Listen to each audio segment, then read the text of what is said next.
யாவருக்கும் இயேசு கிறிஸ்துவின் அன்பின் வாழ்த்துக்கள். இந்த நாளிலும் ஜீவமன்னா மூலமாக உங்களை சந்திப்பதில் கர்த்தருக்குள் மிகவும் மகிழ்ச்சி.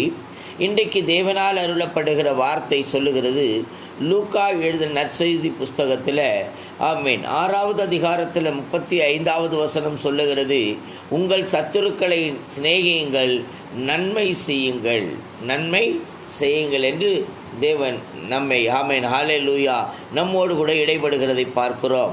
எனக்கருமையான தேவஜனமே, அப்போ நன்மை செய்கிற பிள்ளைகளாய் நாம் இருக்கிறோமா? நம்மை நாமே ஆராய்ந்து பார்க்க வேண்டும். ஏனென்றால் வேதம் சொல்லுகிறது, நான் உங்களுக்கு சொல்லுகிறேன், சத்துருக்களை சிநேகியுங்கள், உங்களை சபிக்கிறவர்களை ஆசீர்வதியுங்கள், உங்களை பகைக்கிறவர்களுக்கு நன்மை செய்யுங்கள், உங்களை நிந்திக்கிறவர்களாகவும் உங்களை துன்பப்படுத்துவதற்காகவும் ஜெபம் பண்ணுங்கள் என்று தெளிவாய் எழுதியிருக்கிறது. அல்லேலூயாம், ஆமேன், ஸ்தோத்திரம். அப்போ ஆமேன், அப்படி ஆமேன், அதற்கு நாம் என்ன செய்ய வேண்டும் அப்படின்னு பார்க்கும் பொழுது, நாம் எப்படி இருக்க வேண்டும் என்றால், முதலாவது அவருக்கு நல்ல ஒரு சீசனாய் இருக்க வேண்டும். இரண்டாவது ஆமேன், நியாயத்தை நடப்பிக்கிற நீதி உள்ளவனாய் இருக்க வேண்டுமாம். மூன்றாவது ஆமேன், தரித்திரனுக்கு கொடுக்கிறவனாய் இருக்க வேண்டுமாம். ஆமேன்.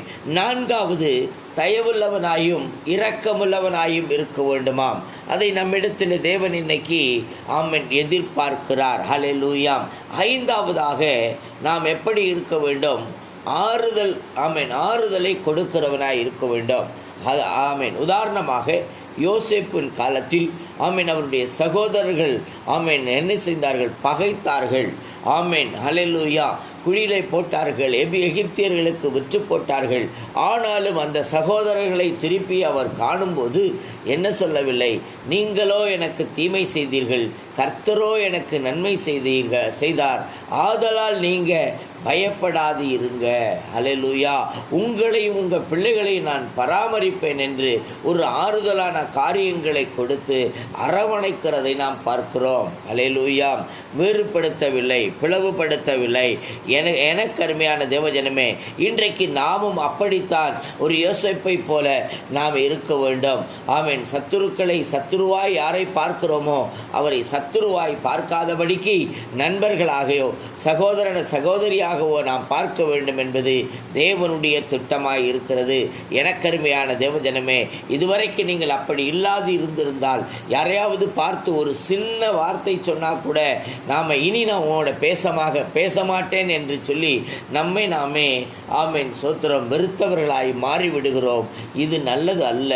ஏனென்றால் ஒருவருக்கு அன்பு செலுத்துங்கள் என்பது தேவனுடைய கற்பனையாக இருக்கிறபடினால ஒருவரை ஒருவர் அன்பு செலுத்துங்கள், கர்த்தர் உங்களோடு இருப்பாராக. உங்களுக்காக ஜெபிக்கட்டும். பரிசுத்தமுள்ள நல்ல பிதாவே, யாரெல்லாம் உண்மையாய் ஒப்புக் கொடுக்க போகிறார்களோ ஒவ்வொருவரையும் உடைய கரத்தில் தருகிறோம். தேவன் கிருபையாய் காத்துக்கொள்ளும், வழிநடத்தும், சாட்சியாய் வாழ உதவி செய்யும். இயேசு கிறிஸ்துவின் நாமத்தினால பிதாவே, ஆமென். God bless you all.